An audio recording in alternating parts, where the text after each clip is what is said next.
Hello, my name is Tom and I'm one of the members of Platform Evangelism team. Today I'm going to show you how you can build simple video chat with LiveCycle Collaboration Service. So what you have to do for this is you go to fcs.acrobat.com portal, which is LiveCycle Collaboration Service developer portal, and you log in with your Adobe credentials. Just say login. Now we are connected to the developer portal. You can see the list of your applications, a list of your rooms you can set up, and also some account details and also quota usage. So what you have to do is actually download the SDK, which is Air app, enabling you to set up the whole process of LiveCycle Collaboration Service, means framework and the library and documentations and all the stuff you actually need to become a LiveCycle Collaboration Service developer. So once you get it, you can launch it. It's called SDK Navigator. And what you have to do now is actually unzip the SDK to the plugins folder of Adobe Flash Builder 4. So we go to Adobe Flash Builder 4 plugins folder and unzip it. You just hit select. I have it already here. It's called com.adobe.afcs. Just hit cancel. Close it and let's go. We create a new project here, so file, new Flex project. We call it, for instance, customer care. It's up to you. Hit next, next. And now in the library path, we actually hit the add swig button and browse for the library, which is in the com.adobe.afcs folder, and to go to libs folder.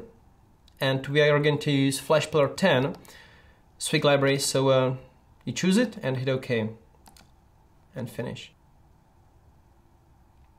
Now the project is created, so what we have to do is two things. First of all, we need Adobe HS Authenticator, which is class handling all the information about the user, and also the Connect Session container, which is container, which includes all the components of FCS which we are going to use. So first of all, Adobe HS Authenticator, we give it some ID, for instance like out, and we also include some username, for instance Tom.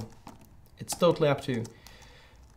Okay, so the next thing we are going to do is actually create the Connect Session container, which is container for all the components you have in LiveCycle Collaboration Service. So we just write Connect Session container, we give it some ID, for instance session. We also bind it to Authenticator, and finally we include room URL. Room URL consists of two things: account URL, which you can find here in account details of the LiveCycle Collaboration Service, and also the room name.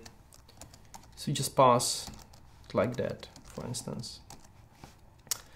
We also will lay out this component, so I want it from left 0, from right 0, and from top 0, and from bottom 0. So now it's a big container.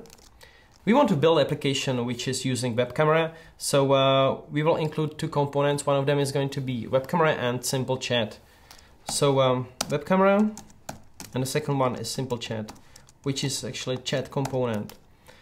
The next things you have to do is include Adobe, Audio Publisher, which is actually component sending out the stream from your microphone, and Audio Subscriber, which is component receiving the sound of the other people in the room.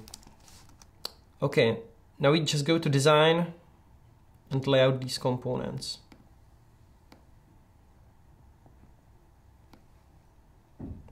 Like that.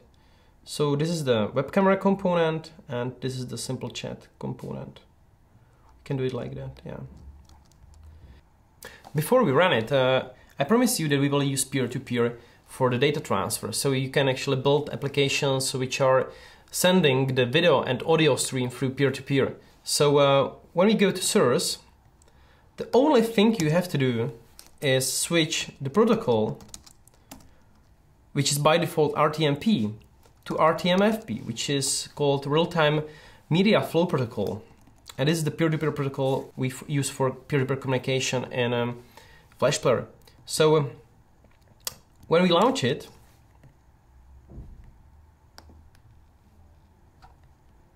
we can resize it and also look at the console. Now it's getting connected to the server. It's getting some information, and cool. We are in.